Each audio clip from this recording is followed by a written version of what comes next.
이 계시던 당시에는 오늘날과 같은 이 의학적 수준이나 기술이 발달하지 않았죠. 그래서 질병에 대한 판단, 고침 이것도 사실은 제사장이나 당시 사회 지도자들에 의해 판단이 되거나 결정이 되기도 했고, 그것에 따라 삶이 어떻게 결정되어야 하는지 이것을 사회 제도로 확립을 하고 있었습니다. 오늘 본문에 등장하는 나병, 예전에는 뭐라고 불렀죠? 문둥병. 그런데 예수님이 살던 이 당시에 이 질병에 대한 정확한 이해가 있었느냐 하면 그렇지 않았습니다. 그리고 다양한 세분화된 질병의 분류가 없었기 때문에 태어날 때 가지고 있던 피부 상태를 그대로 유지하지 못하고 피부에 이상 반응이 일어나면, 그러니까 정상적이지 않은 반응이 일어나면 그걸 전체적으로 피부에 발생한 병, 나병도 그렇게 이해를 했습니다. 이게 전염이 되는 건지 안 되는 건지, 우리가 문둥병이 전염이 일상적인 상황에서는 전염이 안 된다는 거 우리도 잘 몰랐잖아요. 그죠? 그래서 우리도 굉장히 이렇게 배척하고 격리시켰던 상황이 오랫동안 지속됐습니다. 이때에는 훨씬 더 했겠지요. 자, 이런 경우에 이게 신앙적인 것과 연결이 됐어요. 그냥 질병이 걸렸다 이 차원이 아니고 하나님의 저주 아래에 있는 사람이다. 그랬으니까 이게 질병이 걸린 것도 참 마음 아프고 힘든 일인데, 이게 신앙적인 의미가 더해지니까 참 이 존재한다는 것 자체가 굉장히 어려웠습니다. 자, 나병 환자, 이 나병이라고 판단이 되면 그 판단은 누가 했어요? 제사장들이 했습니다. 판단을 하면 인권 자체가 박탈당한 상태로 격리되어 살아갈 수밖에 없었어요. 그리고 다른 사람들과 접촉하는 것이 허용되지 않았습니다. 자, 우리 레위기 한번 읽어보겠습니다. 레위기 13장 45절 46절. 나병 환자는 옷을 찢고 머리를 풀며 윗입술을 가리고 외치기를 부정하다 부정하다 할 것이요 병 있는 날 동안은 늘 부정할 것이라. 그가 부정한즉 혼자 살되 진영 밖에서 살지니라.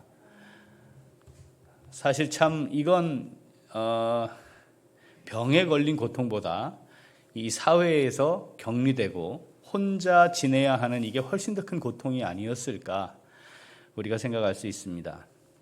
오늘 본문에 이 나병 환자들 10명이 등장합니다. 예수님께서 사마리아와 갈릴리 사이를 지나가고 계셨고 그러다가 한 마을로 들어가셨습니다. 그런데 그 마을로 들어가는 진영 밖이니까 마을 밖에 있었겠지요. 들어오시는 예수님을 발견합니다. 아마도 이 사람들은 예수님을 인격적으로 만날 수 있는 기회는 없었겠죠. 그렇지 않습니까? 접촉이 불가능하니까. 그런데 아마도 예수님에 대한 소문은 듣고 있었던 것으로 보입니다. 그리고 예수님께서 가르치시고 전파하시고 고치시는 사역을 하시는 분이라는 걸 이해하고 있었을 것으로 보여집니다. 왜냐하면 멀리서도 예수님인 걸 알아보았습니다. 언젠가 예수님을 우리가 만날 수만 있다면 우리도 고침받을 수 있지 않을까 하는 간절한 마음 그리고 기대를 가지고 있었던 것으로 보입니다. 자, 오늘 본문으로 한번 가보죠. 17장 11절 12절 읽어봅니다. 예수께서 예루살렘으로 가실 때에 사마리아와 갈릴리 사이로 지나가시다가 한 마을에 들어가시니 나병 환자 10명이 예수를 만나 멀리 서서도 확인하고 예수님인 것을 알아보고, 이 나병 환자들은 예수님을 향해 소리를 치게 됩니다. 13절 읽어보겠습니다. 소리를 높여 이르되 예수 선생님이여 우리를 불쌍히 여기소서 하거늘. 이들이 예수님을 향해 뭐라고 그랬다고요? 예수 선생님이여. 예수님이 메시아 그리스도이심을 알았나요? 거기까지는 알 수 없었습니다. 그런데 분명한 사실은 자신들의 이 처지를 불쌍히 여겨주시는 분, 불쌍히 여긴다는 말은 이 문제에서 해결될 수 있도록 이 질병에서 벗어날 수 있기를 원하는 거죠. 그래서 우리를 불쌍히 여기소서, 예수님 하실 수 있다는 사실까지는 이들이 충분히 이해하고 간절한 마음으로 예수님을 향해 소리를 쳤습니다. 이 10명의 나병 환자들을 향해 예수님께서 어떻게 하셨죠? 접촉하지 않으셨습니다. 그리고 뭐라고 그러셨습니까? 제사장에게 가서 너희 몸을 보이라. 자, 14절 읽어보겠습니다. 보시고 이르시되 가서 제사장들에게 너희 몸을 보이라 하셨더니 그들이 가다가 깨끗함을 받은지라. 아멘. 예수님의 이 말씀이 사실 맞지를 않아요. 이게 상황적으로 아니 왜 제사장에 가서 보이라 하시지? 이렇게 생각할 수 있어요. 왜냐하면 제사장에 가서 보일 때에는 병이 나았을 때입니다. 자, 병에 걸리면 제사장에게 확인돼서 진 밖으로 나가죠. 병이 나은 걸 알면 제사장에게 가서 제가 병이 나았습니다 하고 확인받고 다시 진안으로 들어가는 거였습니다. 그런데 지금 이 10명의 환자들은 예수님을 향해 우리를 불쌍히 여기셔서라는 말만 했지 변화가 일어난 것도 아닙니다. 예수님이 고치시는 행위를 한 것도 아니었습니다. 그런데 멀리 서서 그것을 보시고 예수님이 그냥 제사장들에게 가서 너희 몸을 보이라. 지금 아무 변화가 일어나지 않았고 예수님이 어떤 것도 행하지 않으셨습니다. 그런데 제사장에게 가서 너희 몸을 보이라. 이 10명의 나병 환자들이 어떻게 반응했어야 옳을까요? 아니 예수님, 아니 뭐 아무것도 안 하시고 우리는 아무 변화도 일어나지 않았는데, 아니 고침받지도 않은 상태인데 제사장들의 가라니요. 이 사람들이 예수님의 말씀을 들었을 때 낫지 않았습니다. 가던 중에 나았습니다. 그러니까 출발하는 시점은 나았습니까? 안 나았습니까? 안 나았습니다. 그런데 이 10명의 나병 환자들이 예수님의 그 명령에 순종합니다. 따져보면 말이 안 되지만 예수님께서 제사장들에게 가서 보이라 이 말씀에 그들은 순종합니다. 이 순종하게 하는 힘은 무엇이었을까요? 네? 믿음이라 하기에는 그 이후를 보면 이게 믿음이었을까? 간절함. 자, 물에 빠진 사람은 뭐도 잡아요? 지푸라기도 잡아요. 잡으면 살아요? 아닙니다. 그런데 그거라도 잡는 거죠. 그 심정이죠. 지금 이 환자들의 입장으로 우리가 돌아가 보면 간절함이에요. 뭐라도 어떻게든 할 수만 있다면 이 병에서 고침받고 싶은 마음이 간절했겠죠. 그런데 예수라고 하는 분이 선생이 있는데, 랍비가 있는데 보통 사람들과는 다른데 그를 만나면 그가 행하면 병들을 다 고치더래. 이거는 있었고, 우리도 그러면 예수를 만나면 그렇게 고침받을 수 있지 않을까 하는 기대가 있었고, 그 예수님을 만났는데 예수님이 제사장들에게 가서 너희 몸을 보이라 하니까 지금 자기들에게 아무 변화가 있지 않지만 그 간절함이 이 일을 행하게 했다고 볼 수 있습니다. 자, 가던 중에 고침받았습니다. 자, 우리가 이제 10명이 돼보죠. 어떻게 했어야 옳아요? 네? 여러분, 가던 중에 고침받았어요. 제사장에 보일 필요도 없어. 내가 다 알아. 고침받았어. 몸에 반점들이 없어졌어요. 물집이 터지던 것이 다 사라졌어요. 그럼 어떻게 했어야 옳을까요? 가던 길을 계속 가야죠. 그랬습니다. 이 사람들이. 자, 15절 읽어보겠습니다. 그 중에 한 사람이 자기가 나은 것을 보고 큰 소리로 하나님께 영광을 돌리며 돌아와 예수의 발 아래에 엎드려 감사하니 그는 사마리아 사람이라. 아멘. 그 10명 중에 9명은 자기들이 가던 길을 갔습니다. 한 사람만 하나님께 영광을 돌리고 주께 돌아왔습니다. 발 앞에 엎드렸다, 이 말은 주인으로 높였다라고 하는 말이죠. 자기의 마음을 다 담아 예수님을 자신의 인생의 주인으로 인정하여 높여 고백합니다. 9명은 어디로 갔을까요? 제사장에게 갔겠죠. 가던 중이니까. 고침을 받은 시점은 아직 제사장에게 도달하기 전입니다. 제사장들에게 갔겠죠. 왜냐하면 내가 나았음을 인정받아야 다시 내 살던 삶의 자리로 돌아갈 수 있는 거니까. 지금까지의 현실은 나병 환자로서 언제 고침받을지 모르는, 나을 수 없는, 약이 있었겠어요? 치료법이 있었겠어요? 자연히 치유되지 않으면 그냥 나병 환자로 진 밖에서 혼자 살다가 고독사 하는 거예요. 그게 현실이었습니다. 이 사람들에게 있는 이 현실이 이제 고침을 받음으로 해서 변합니다. 어떻게 변한 거예요? 이제는 다시 예전의 삶으로 돌아가 살아야 하는 현실이 된 겁니다. 지금 환자로 살고 있을 때의 현실, 이 현실에서 가장 중요한 건 고침을 받는 거였습니다. 그런데 고침을 받았습니다. 그리고 나면 고침받은 감격으로만 머물러 있지 않는 거지요. 다시 새로운 현실을 생각하는 겁니다.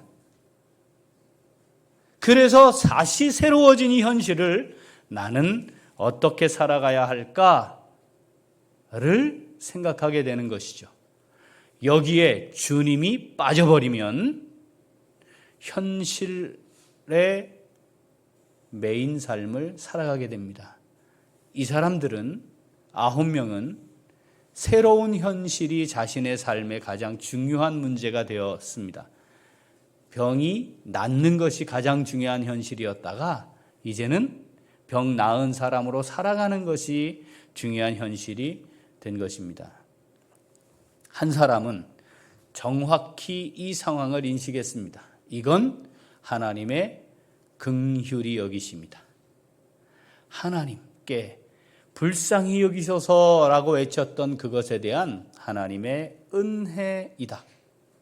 그래서 이 한 사람은 지금 새로운 현실에 도달한 것은 똑같습니다.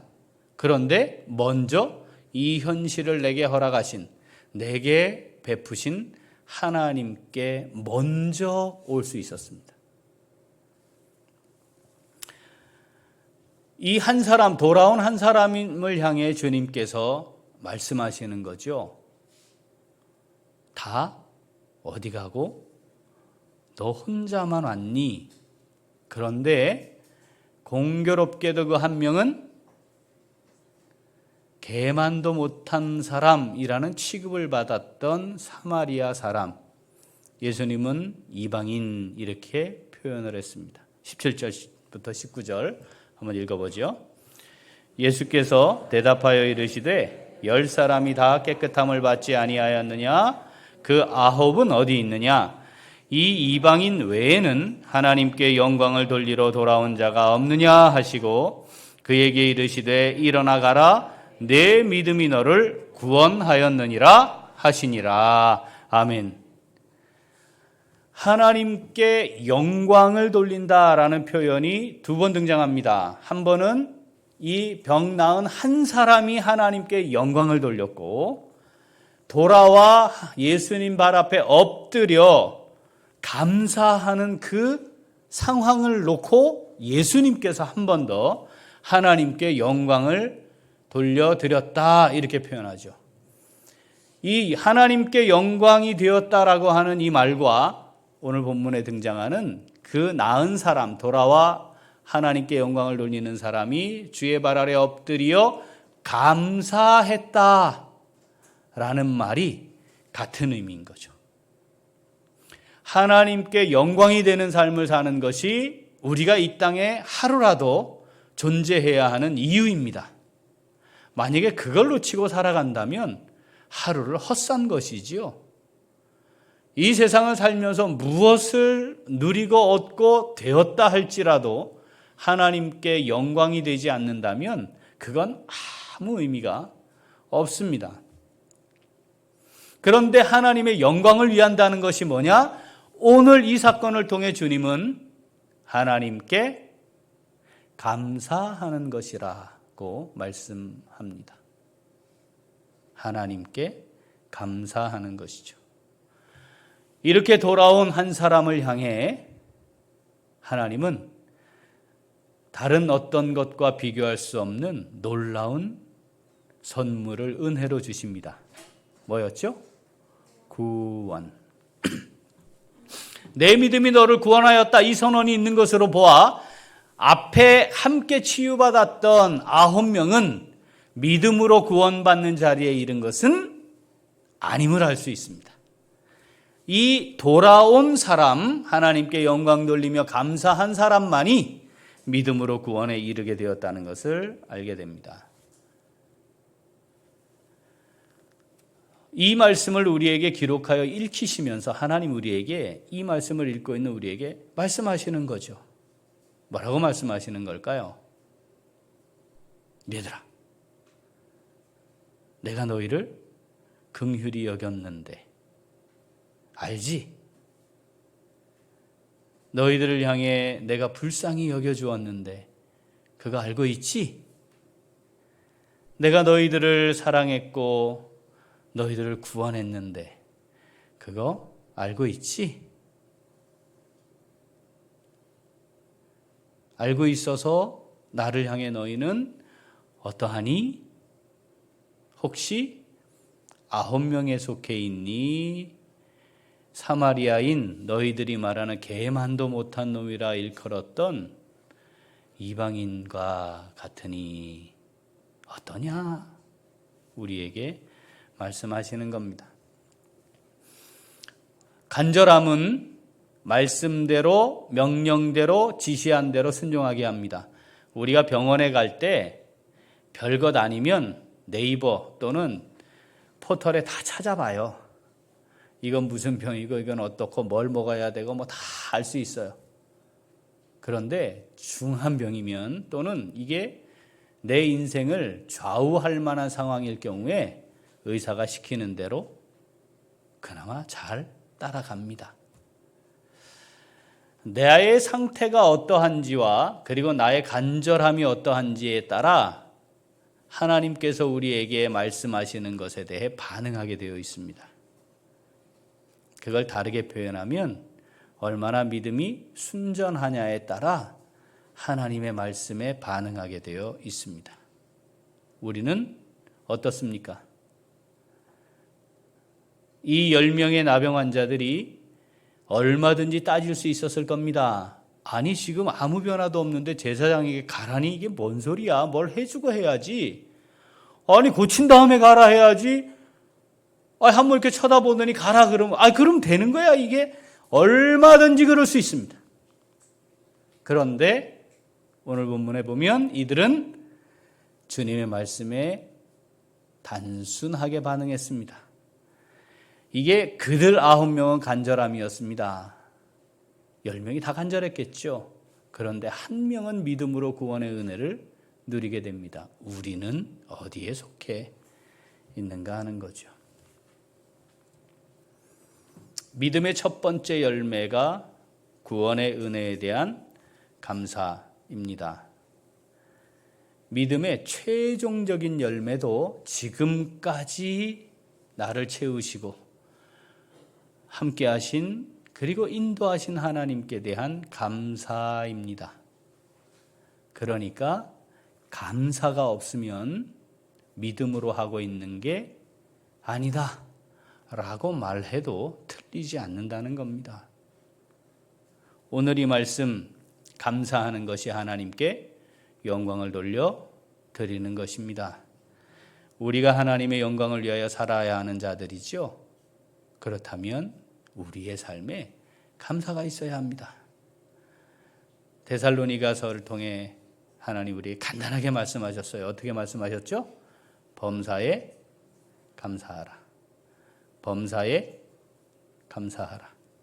감사할 일이 있으면 감사합니다가 아니고 범사에 감사하라. 하나님께 영광을 돌리는 감사하는 삶, 오늘 돌아온 한 명의 삶처럼 하나님께 영광 돌리며 감사하는 삶이 우리의 삶이 될 수 있기를 소원합니다. 자, 오늘 이 말씀 우리에게 주신 줄 믿습니다. 내게 주신 줄 믿습니다. 자, 그렇다면 이 말씀 마음에 받아 순종하는 성도는 어떻게 해야 할까요? 우리 같이 읽습니다.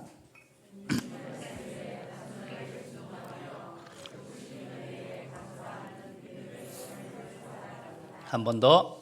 주님 말씀에 단순하게 순종하며 베푸신 은혜에 감사하는 믿음의 삶을 살아갑니다. 아멘. 말씀에 단순하게 반응하는 것이 필요합니다.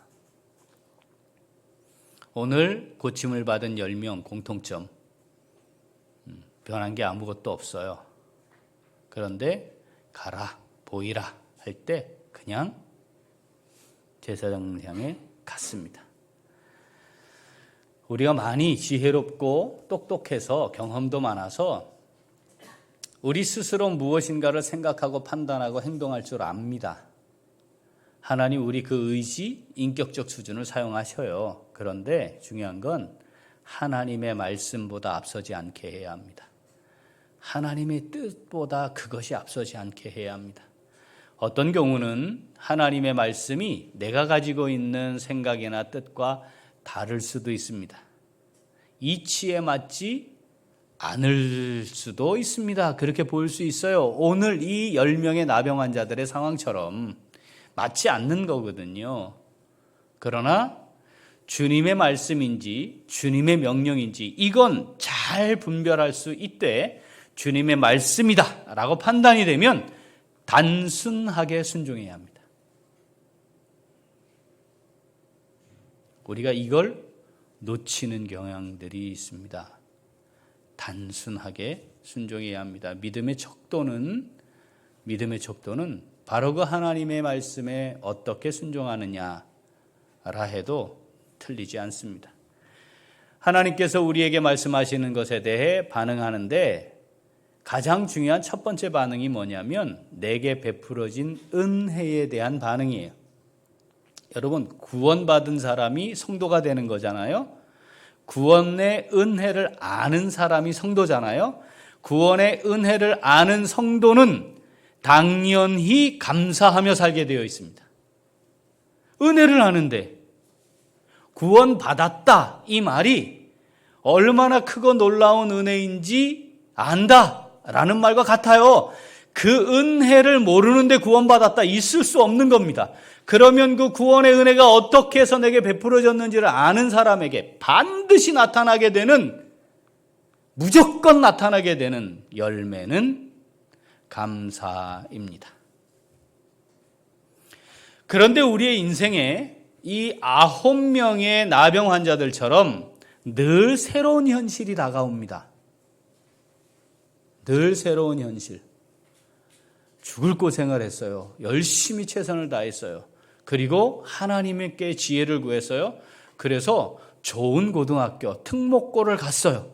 감사하잖아요. 그런데 들어가는 순간 새로운 현실이 돼요. 뭐죠? 입시. 또 그 새로운 현실 앞에 여기까지 인도하신 하나님을 잊어버리는 거죠. 그래서 그 새로운 현실 앞에 또 다른 상황에 놓여 감사가 없어져요. 천신만고 끝에 원하는 대학에 진학했습니다. 얼마나 감사한지 몰라요. 그 결과를 놓고 하나님께 감사했어요. 그런데 그 다음은 새로운 현실이 또 벌어졌어요. 뭡니까? 취업. 그러니까 여기까지 인도하신 하나님은 또 사라졌어요. 하나님께 감사할 이유가 없어졌어요.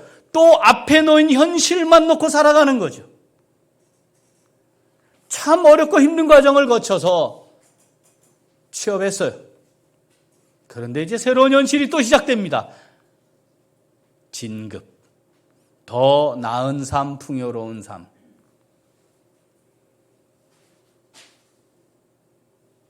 그래서 지금까지 내게 베푸신 은혜는 사라집니다. 받은 은혜에 대해 감사하는 것을 잊어버린 사람들, 그 은혜를 잃어버린 사람들의 삶은 이것이 반복되는데 이스라엘 백성들이 그것을 40년 동안 광야에서 아주 잘 보여주지 않았습니까? 왜 하나님께서 이 기록을 성경에 기록해 놓으셨을까요? 야, 니들이 말하는 개만도 못한 놈이야, 사마리아 사람이야, 그런 사람 한 사람 겨우 내게 왔다. 너 목사라며 너 되게 감사하고 살고 있는 거냐? 제게 말씀하시는 거죠. 정말 진심으로 감사하고 있는 거냐? 정말이야? 말씀하시는 겁니다. 너 장로라며, 너 집사라며, 권사라며, 너 성도라며, 너 정말 내게 감사하며 살고 있는 거 맞는 거야? 내가 내게 베푼 은혜가 어떠한지 정말 진심으로 감사하며 살고 있는 거 맞는 거지? 우리의 삶의 자리를 정말 심각하고 진지하게 돌아보아야 합니다. 1980년 9월 8일 미국의 게레신 학교를 다니던 에드워드 스펜서라는 사람이 있었어요. 수영선수를 했었대요. 그런데 미시간호에 배가 침몰한 거예요. 그 소식을 듣고 가서 16명을 구했대요. 탈진 상태가 되었는데 옆에서 저기 한 명 더 있는데 지금 허우적거리고 빠져들어가. 그래서 다시 탈진한 상태인데 그걸 꺼내고 이 청년은 25살인데 이 청년이 병에 걸렸어요.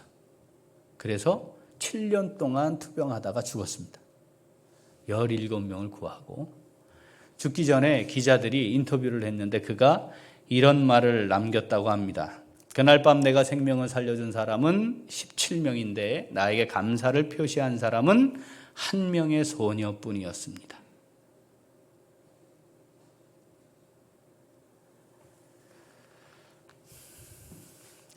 그녀는 지금까지 7년 동안 크리스마스마다 감사의 카드를 내게 보내왔습니다.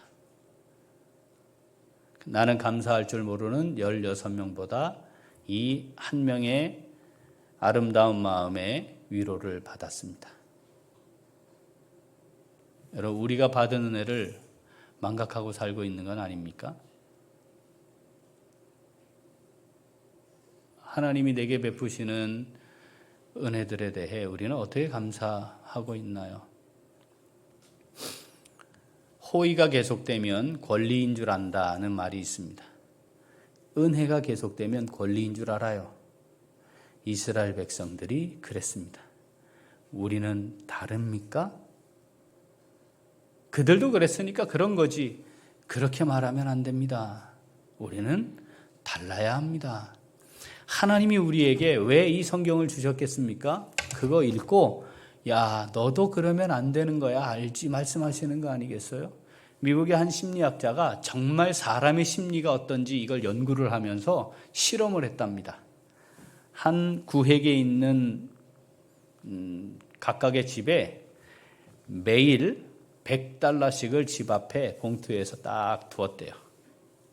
처음에는 야, 저 제정신 아닌 사람 저 왜 저러지? 이거 분명히 나중에 와가지고 달라 그럴지도 몰라 등등 막 문제가 됐어요. 그런데 그 다음 날도 $100씩, 그 다음 날도 $100씩. 며칠 후에 사람들이 그 $100를 가져가기 시작했어요. 그러면서 이 사람의 행위가 막 떠들썩한 이야기 주제가 되었다고 해요. 둘째 주쯤 되니까 그 사람이 오는 시간에 현관에 서서 기다리기 시작했대요. 셋째 주쯤 되니까 돈을 받는 일이 너무 자연스러워졌대요. 넷째 주에는 당연히 주는 것으로 알고 받아가더래요. 기간은 한 달이었답니다. 그래서 아, 이렇게 사람이 심리가 변하는구나 하고 종료했는데 그 한 달의 기간이 끝나고 그 다음에 지나가는데 다 대문 앞에 서서 기다리던 사람이 그냥 지나가니까 왜 그냥 지나가지? 그 다음엔 어떻게 말해야 돼요? 그 다음엔 그 중에 한 사람이 다 기다리고 있던 사람이 아니 왜 오늘은 안 주고 그냥 가는 거예요? 라고 말했다는 겁니다. 호의가 계속되면 그걸 권리인 줄 안다. 이 말이 왜 생겼겠습니까? 그게 우리 안에 있는 타락한 본성이에요. 그래서 그런 말이 생긴 겁니다. 이건 우리가 호의를 베풀 때 그럴 수 있다 감안하고 네가 할 일을 해라. 우리는 이렇게 받아들여야 돼요. 저거 봐라 저거. 당연한 줄 알고 말이야. 권리인 줄 알고. 됐다. 이럴 수 있어요. 그런데 내가 할 일을 하라. 우리는 이렇게 이해하면 되겠습니다. 그런데 내가 만약 받는 사람 입장이라면 권리인 줄 아는 안타까운 상황에 놓이지 않아야 한다는 말이겠죠. 우리가 하나님 앞에서 어떻습니까? 하나님이 베푸신 은혜가 마치 나의 권리인 것처럼 착각하고 있지는 않습니까? 오늘 주님께서 돌아온 한 명을 향해 믿음으로 말미암는 구원의 은혜를 선포하시면서 나머지 9은 다 어디 갔느냐 어디 있느냐 라고 말씀하시는 그 9명에 우리가 포함되지 않아야 합니다. 오늘이 감사주일입니다. 1년에 한 번 감사주일을 지키는 것은 우리의 신앙생활이 정말 감사가 없으면 아무 의미가 없다는 것을 다시 한번 확인하는 아주 좋은 기회가 되는 것이죠. 사랑하는 우리 귀한 식구들, 범사에 감사하라 이 말씀이 머리에 남는 지식으로만 남지 않기를 바랍니다. 하나님 우리에게 베푸신 은혜 다 살피고 돌아보고 감사하는 삶을 살아갈 수 있는, 그래서 하나님을 영화롭게 할 수 있는, 날마다 새로운 구원의 은혜에 감격하고 감사하며 살아갈 수 있는 우리 모두가 될 수 있기를 소원합니다. 네, 기도하겠습니다. 하나님 아버지 감사합니다.